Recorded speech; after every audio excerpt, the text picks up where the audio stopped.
दोस्तों, स्वागत है आपका आपके अपने YouTube channel AK exam way to success सीखो जमी पर और उड़ो आसमां पर। दोस्तों, जैसा कि आप सभी लोगों को पता है, इस चैनल के माध्यम से आपको यूपी ट्रिपल एस सी व अन्य एग्जाम से संबंधित ऑथेंटिक जानकारी दी जाती है। तो यदि आपने अभी तक इस चैनल को सब्सक्राइब नहीं किया है तो चैनल को सब्सक्राइब कर लीजिए और बेल आइकन प्रेस कर दीजिए, जिससे कि जब भी कोई भी इंफॉर्मेटिव वीडियो इस चैनल पे अपलोड हो तो उसकी जानकारी सबसे पहले आपको मिले। दोस्तों, जैसा कि आप सभी लोगों को पता है कि फॉरेस्ट गार्ड 2019 655 पदों के लिए डीवी के लिए नोटिस जारी कर दिया गया है आयोग के द्वारा। और मैंने आप सभी लोगों से ये वादा किया था कि जब डीवी का नोटिस आयोग के द्वारा जारी कर दिया जाएगा तो डीवी प्रपत्र कैसे भरना है, इस पे एक डिटेल वीडियो मैं आप सभी लोगों को दे दूंगा, ताकि आप बिना गलती के अपने डीवी प्रपत्र को भर पाएं। तो दोस्तों, कल भी मैंने बताया था कि आज मैं आपको वो वीडियो दे दूंगा।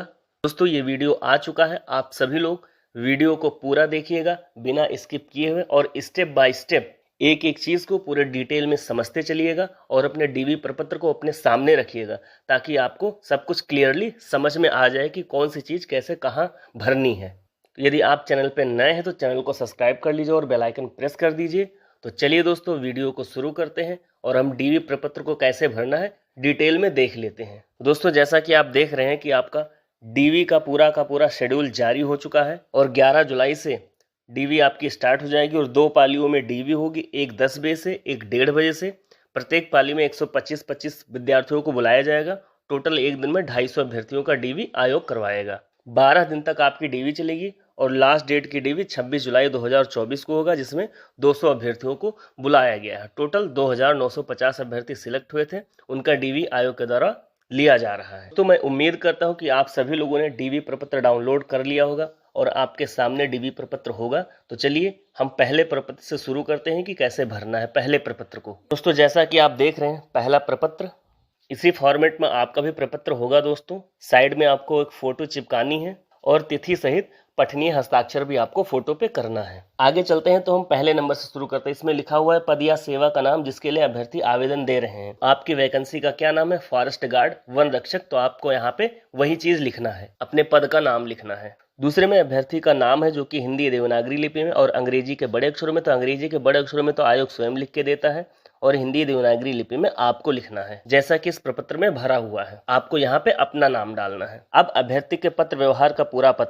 पता परिवर्तन की सूचना पंजीकृत डाक द्वारा आयोग को भेजें। जैसे कि जब आपने फॉर्म डाला तो आपका पता कुछ दूसरा था और जब आप ये डीवी करा रहे हैं तब आपका पता कुछ दूसरा है। आपको पता परिवर्तन की सूचना पंजीकृत डाक द्वारा आयोग को भेजना होगा। तो यहाँ आपको अपने पत्र व्यवहार का पता डालना है पिन कोड सहित। चौथे नंबर में भी आपको आपका अस्थायी पता डालना है। जो आपका अस्थायी पता है, यदि पत्र व्यवहार और अस्थायी पता दोनों सेम है तो आप दोनों एक ही डालेंगे, अलग अलग है तो दोनों अलग अलग डालेंगे।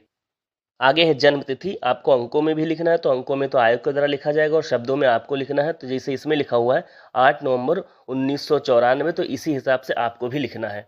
अब छठवें कॉलम में आपको अपने पिताजी का बायोडाटा देना है। आपके पिताजी का नाम होना चाहिए, आपके पिताजी का जन्म स्थान कहाँ है, आपके पिताजी का मृत्यु हो चुका है तो उनका अंतिम पता क्या है, और क्या आपके पिताजी ने कभी अपनी राष्ट्रीयता बदली है, तो इसको भी हाँ नहीं में आपको जवाब देना है। 7वें कॉलम में पूछा गया कि आपके पिता या आपके पति जन्म या अधिवास से भारतीय नागरिक है। यदि भारतीय नागरिक है तो आप हाँ में जवाब दीजिए और यदि नहीं है तो नहीं लिख के पूरा विवरण आपको यहाँ पे डालना पड़ेगा। दोस्तों, 8वें कॉलम में पूछा गया कि आप आरक्षण चाहते हैं।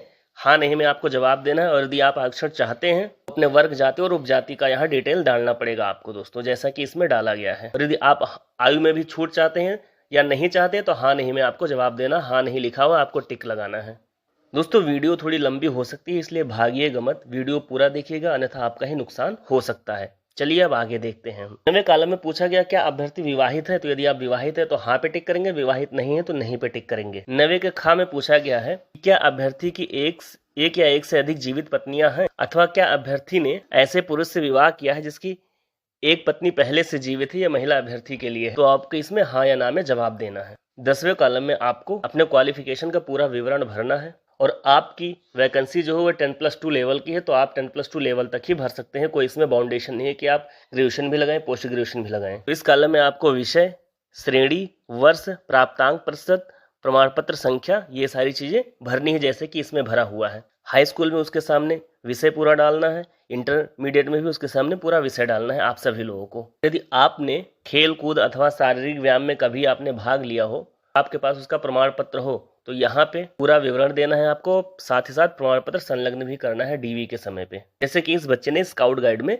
भाग लिया था तो इसने अपना विवरण दिया है स्काउट गाइड वाला। 12वें पॉइंट में लिखा गया कि आप कहीं पहले से जॉब करते हैं तो उसका विवरण दीजिए, यदि नहीं करते हैं तो पूरे में आप NA लिख दीजिएगा। 13वें पॉइंट में आपको अनिवार्य और अधिमानी अर्हताओं से संबंधित विवरण देना है कि अनिवार्य अर्हता क्या है, हाई स्कूल इंटरमीडिएट है तो आपको यहाँ पे हाई स्कूल इंटरमीडिएट का अपना विवरण देना है। यदि आपके पास कोई अधिमानी अर्हता भी है तो आप यहाँ पे डाल सकते हैं। आगे कहा गया है कि आप टेरिटोरियल सेना में कम से कम 2 वर्ष की सेवा की है, तो यदि की हो तो हाँ, नहीं की हो तो नहीं। आपके पास NCC का B सर्टिफिकेट है, यदि हाँ तो हाँ, नहीं तो नहीं। आगे कहा गया है कि क्या अभ्यर्थी किसी फौजदारी न्यायालय द्वारा दंडित किया गया है, यदि किया गया है तो हाँ कीजिए और पूरा विवरण दीजिए, अन्यथा नहीं कर दीजिए। आगे पूछा गया है क्या अभ्यर्थी किसी राज्य लोक सेवा आयोग अथवा किसी अन्य चयन आयोग द्वारा डिबार किया गया है, यदि किया गया है तो हाँ कीजिए, विवरण दीजिए, और नहीं किया गया तो नहीं लिख दीजिए आप। आगे पूछा गया है क्या अभ्यर्थी कभी राजकीय सेवा से पदच्युत किया गया, मतलब हटाया गया है अथवा अनिवार्यतः सेवा निवृत्त किया गया है, यदि हाँ तो विवरण दीजिए, अन्यथा नहीं कर दीजिए आप दोस्तों। 16वें पॉइंट में आपको आवेदन या परीक्षा शुल्क के निमित्त जमा की गई राशि का पूरा विवरण देना है दोस्तों आपको, जैसे चालान संख्या, धनराशि, तिथि, बैंक का नाम, जनपद, ये सारी चीजें आपको विवरण इसमें भरना है। 17वें पॉइंट में कहा गया यदि अभ्यर्थी के पास कोई अनुभव हो आपके इस चयन के संबंध में तो आप यहाँ पे उसका विवरण दे सकते हैं। उसके बाद अभ्यर्थी आप सभी लोगों को डिक्लेरेशन फॉर्म फिल करना है, आपका नाम फिल करना है, आपका पता, हस्ताक्षर, दिनांक, आपका पहला प्रपत्र पूरा हो गया दोस्तों। उम्मीद करता हूँ कि आपने ये पहला प्रपत्र आपने पूरा देखा होगा बिना स्किप किए हुए। चलिए दूसरे प्रपत्र के बारे में हम बात कर लेते हैं। दूसरे प्रपत्र का नाम है अटेंशन फॉर्म, जैसा कि आप देख रहे हैं सेम ऐसा ही आपका भी दूसरा प्रपत्र होगा दोस्तों। पहले पॉइंट में अभ्यर्थी का पूरा नाम होना चाहिए जो कि हाई स्कूल प्रमाण पत्र के अनुसार हो, तो इसमें ऑलरेडी आयोग के द्वारा भर के दिया जाता है। दूसरे पॉइंट में पिता का नाम, तीसरे पॉइंट में माता का नाम, चौथे पॉइंट में माता पिता पति पत्नी की राष्ट्रीयता, उसके बाद निम्नलिखित का जन्म स्थान क्या है, अस्थायी निवासी का पूरा पता आपके 5वें कॉलम में आपको भरना है। यदि आप मूलतः पाकिस्तान के निवासी हैं और उस देश का पता तथा भारत में प्रव्रजन करने की तारीख यहाँ दी जाए। यदि आप पाकिस्तान के निवासी नहीं है, भारत में प्रव्रजन नहीं किया है, तो आप NA लिख के छोड़ सकते हैं या नहीं लिख के छोड़ सकते हैं आप। उसके बाद वर्तमान या पत्र व्यवहार का पूरा पता आपको यहाँ पे डालना है दोस्तों। 7वें पॉइंट में आपको अपनी आयु तथा जन्म की तारीख अंकों तथा शब्दों में डालना है, जैसा कि आपकी आयु जो भी हो, जैसे कि इस बच्चे की आयु 29 वर्ष थी तो इसने 29 वर्ष डाला है। इसकी जन्म तिथि ये है तो आयोग ऑलरेडी इंग्लिश में देता है, अंकों में देता है, आपको हिंदी में ऐसे डाल देना है। 8वें पॉइंट में दोस्तों शैक्षिक योग्यताएं, जिसमें उम्मीदवार को 15 वर्ष की आयु से शिक्षा प्राप्त करने के स्थान और स्कूल तथा कॉलेजों में व्यतीत किए गए वर्ष दिए जाएं। तो इसमें आपको स्कूल का नाम और पूरा पता डालना है, प्रवेश का दिनांक डालना है, छोड़ने का दिनांक डालना है और परीक्षा जो पास की हो आपने उसका पूरा डिटेल डालना है। अब आगे देखते हैं दोस्तों हम 9वें पॉइंट में कहा गया कि यदि आपने कहीं किसी फर्म में या किसी कार्यालय में काम किया हो तो उसका पूरा विवरण दीजिए। आपने नहीं काम किया है तो नहीं या NA लिखकर आप आगे बढ़ जाइए। 10वें पॉइंट में फिर से वही कहा गया कि आपको किसी न्यायालय द्वारा दंडित किया गया है, किसी लोक आयोग सेवा द्वारा डिबार किया गया है, तो आप यहाँ इसका पूरा विवरण दीजिए, और यदि नहीं किया गया तो आप नहीं लिख दीजिए या NA लिख दीजिए। आगे 10वें के खा पॉइंट में कहा गया है क्या इस प्रमाणीकरण प्रपत्र को भरते समय आपके खिलाफ किसी न्यायालय, विश्वविद्यालय या किसी अन्य शिक्षा प्राधिकरण संस्था के समक्ष कोई वाद या विचाराधीन है, तो यदि है तो हाँ, नहीं है तो नहीं लिख दीजिए दोस्तों आप। यदि आपके पास ऐसी कोई कार्रवाई चल रही है और आपने हाँ लिखा है तो आपको यहाँ पे उसका पूरा विवरण देना पड़ेगा दोस्तों, नहीं है तो आप नहीं लिख दीजिए। फिर उसके बाद आपका डिक्लेरेशन फॉर्म, आप यहाँ पे अपना हस्ताक्षर कर दीजिए, पूरा नाम लिख दीजिए, पूरा पता लिख दीजिए, दिनांक लिख दीजिए, स्थान लिख दीजिए, आपका दूसरा प्रपत्र भी पूरा हो गया दोस्तों।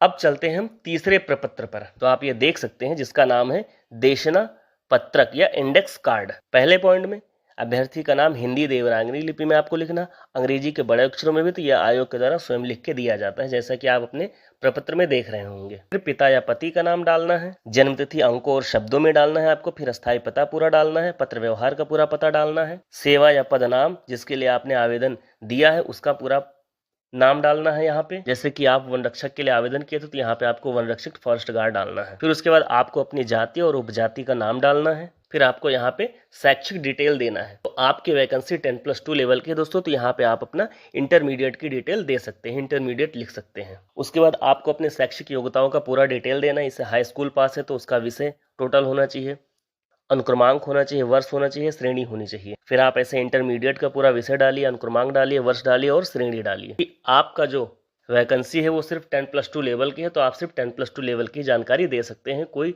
अधिक जानकारी देने की जरूरत नहीं है दोस्तों। फिर आप कहीं काम कर रहे हो तो उसकी जानकारी आप दीजिए, यदि नहीं कर रहे हैं तो आप नहीं लिख दीजिए।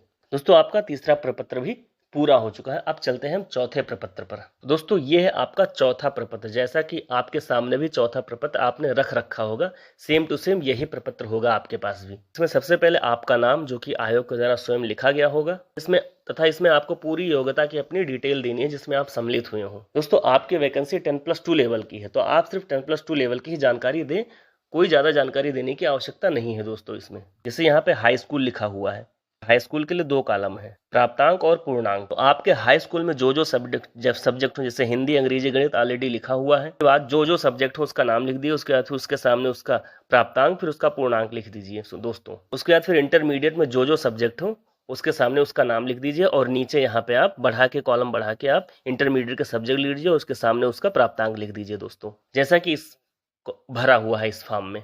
उसके बाद लास्ट में आपको टोटल योग करके लिख देना है दोस्तों। फिर आपके हस्ताक्षर और आपका चौथा प्रपत्र भी दोस्तों कंप्लीट हो चुका है। तो दोस्तों मैंने अपने वादे के मुताबिक आप सभी लोगों को चारों प्रपत्र भर के दिखा दिए कि कैसे कैसे आपको स्टेप बाय स्टेप भरना है। दोस्तों अब आपकी जिम्मेदारी बनती है कि इस वीडियो को लाइक कीजिए और जितना शेयर कर पाए, जहां जहां जिस ग्रुप में आप जुड़े हो सभी ग्रुप में इस वीडियो को खूब शेयर कीजिए दोस्तों, कि सबके पास ये वीडियो पहुंच जाए। और दोस्तों यदि आप चैनल पे नए हो तो चैनल को सब्सक्राइब करके बेल आइकन प्रेस कर दीजिए दोस्तों। यदि अभी भी आपका कोई डाउट हो दोस्तों तो आप कमेंट बॉक्स में कमेंट करके पूछ सकते हैं दोस्तों कि आपके क्या डाउट है। तो दोस्तों आपको क्या क्या डॉक्यूमेंट तैयार करवाने और क्या क्या डॉक्यूमेंट आपको आयोग में लेके जाना है, इसके ऊपर भी एक वीडियो में बना दूंगा, तो आप सभी लोग वो वीडियो भी देख लीजिएगा। आई थिंक वो वीडियो कल आएगा। दोस्तों वीडियो में लास्ट तक बने रहने के लिए बहुत बहुत धन्यवाद। जय हिंद, जय भारत। मिलते हैं नेक्स्ट वीडियो में नेक्स्ट अपडेट के साथ।